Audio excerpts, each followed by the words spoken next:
Welcome to the 10-Minute Treasure. My name is Jeff Pospisil. I have the honor of working with a lot of great churches, and with one of the churches I worked with recently, they had a system of allocating their income that was fairly unusual. And it reminded me a little bit of Dave Ramsey's envelope system. And I thought, this could be a really helpful thing for churches, especially those that really want to stay on top of their budget. And so I figured I'd just share it with you. If you're not familiar with the envelope system, it was a way to help wean people off of credit cards, because with credit cards it was a lot easier to overspend your paycheck. So with the envelope system, what you do is you would cash your paycheck, and then you'd have an envelope for each section of your budget. So you might have one for groceries and one for gas and one for entertainment. And so you would put that cash into these different envelopes. And as you're using it, so you go to the grocery store and you use your cash from that grocery budget, well, what if you start running short? Well, then you got to borrow it from somewhere. And you got to make that decision, okay, I'm going to borrow from entertainment, or I'm going to borrow from gas, or whatever it is. But you cannot overspend your paycheck that way. So obviously the true envelope system would not work for a church. You would never send your pastor out or your treasurer out with a big old envelope full of cash to go pay the bills. But you can do it electronically. I happen to use, by the way, this is my own personal finances that you're seeing on the screen. I use Dave Ramsey's Every Dollar. And they try to make sure that your income zeroes out with all your expenses. So you can see right now it says an every dollar budget, and there's a check mark. Well, let's just say my gifts and miscellaneous, I bring it down from 200 to 100, and now you can see that changed to I'm $100 over budget. And when I look down here, you can see on that right there, that red, that means I overspent my budget by $4.15. So I'm going to go ahead and bump that up, and now you can see I've completely zeroed out that part. I'm not over budget, and everything else looks good here. But you can still see I'm $104.15 over budget. I have planned spending. I have a number of places where I can cut, and let's just say I want to go on a diet. So I'm going to change that to, let's see, $15.85. And now I'm back to being an every dollar budget, a balanced budget. So that's how this can work here. It looks more of, as you are tracking the expenses, as you are tracking the income, making sure you're not overspending your income is the key thing with an envelope system. So what might this look like for an actual church? So I happen to have a really old church budget that I had, and I just chose the bottom half of it. And you can see here, I had an evangelism committee, and this would have been the report that they would have received with the year-to-date actuals budget and their annual budget balance. And then the youth ministry committee would have gotten one, and then the finance and stewardship would have gotten another one. And you can look at the year-to-date actuals, and you can compare it to the budget balance, and you can see, yeah, they're well under budget for the year-to-date. All of them are under budget. But as any of us know that have ever worked on the finance committee, a budget is not money in the bank. Yeah, a budget is not money in the bank. So it might look like, if I look at it and add these up, it's about around $3,300. That is not money in the bank. So what I did is I did an allocation of whatever the actual income was, and I spread it across all the different budgets. And I'm just going to go ahead and put that back in there. I did that previously, and now you can see the income allocation line.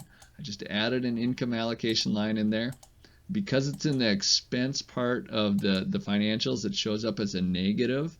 But then you can see that, we brought in 878 for evangelism, and we have 508 left over, and we have 207 left over for youth and 148 for finance. And when you add all those up, you know what? We're at closer to $850. So that's, again, we have $850 left over from the income in those sections after we had the expenses. But of course, unless you're a brand spanking new church, you probably had money left over from last year. So I'm just going to make up some numbers to add in here. That would have been the unspent from prior years. So I'll just throw something in here as well. And I better make that negative. And also for finance, I'll add a number in here as well. And now that probably looks a little bit more realistic, that when you look at the leftover amounts here, we're at closer to about $3,000 is what we're closer to, which is somewhat similar to our budget. It's not exactly our budget, but that's money we actually have in the bank for these different parts of our budget. Let's just say we had one large expense now, that in the miscellaneous stewardship thing, and I'm going to throw in $1,000. Now all of a sudden, they've overspent their money in the bank. What that would do is, if you got that budget report and you're the finance committee, you'd say, hey, we went over budget. Now the leadership needs to say, where are we going to borrow from? Where are we going to borrow from? And so let's just borrow from evangelism. They had the most money in their envelope. So I'm going to take 600 from here and I'm going to add it into this one. And now they actually, it still adds up to about the same amount that we had before, but minus that $1,000, of course. But that's how you would cover it. So it forces you to make that decision if you are going to go over your budget. Now I'm going to show you really quickly the allocation part, and I'll make this spreadsheet available. There's nothing fancy about it. I did use a table, but so you can see this is the annual budget here, and then this is just the percent of the budget. And then whenever I plug in my offering, it'll automatically allocate it. So let's just say I for this week's offering, I had 4,569. And I do include this little piece because of rounding. It might be off by a little bit, and I wanted to be able to make sure I allocate that 1 penny just to be exact. But you can see it spread across all the different line items there. So staffing would get an allocation of 2389, and the denomination would get 10,087, and trustees would get a certain amount.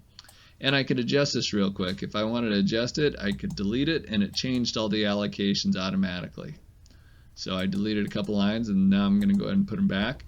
If I want to add a new line, because I used a table, it'll automatically add it into the formula, so I won't have to adjust anything. So I'm going to do miscellaneous opportunity, and I'll give them a budget of 5,000.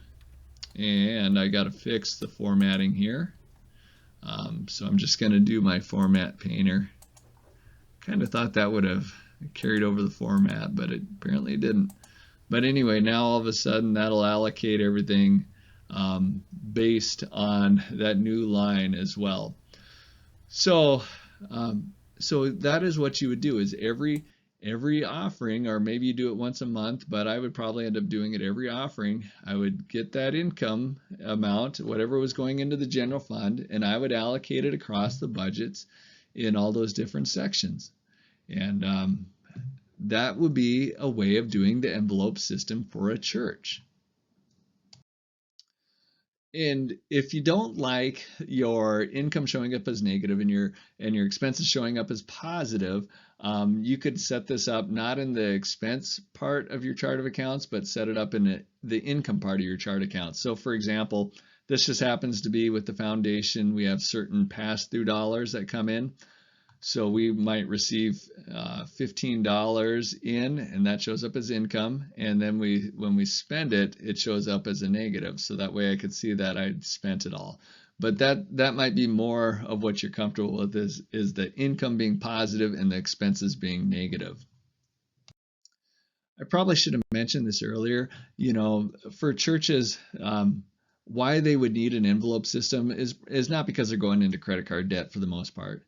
It's probably more that they are dipping into their donor restricted funds. So they're overspending their general fund, but since they're all put together in one account, you really don't notice that you're dipping into donor restricted funds. And so if this is an idea that would help you, or at least maybe spur on some discussion on making sure you're not dipping into that donor restricted funds, that's awesome. All right, till next time, God bless.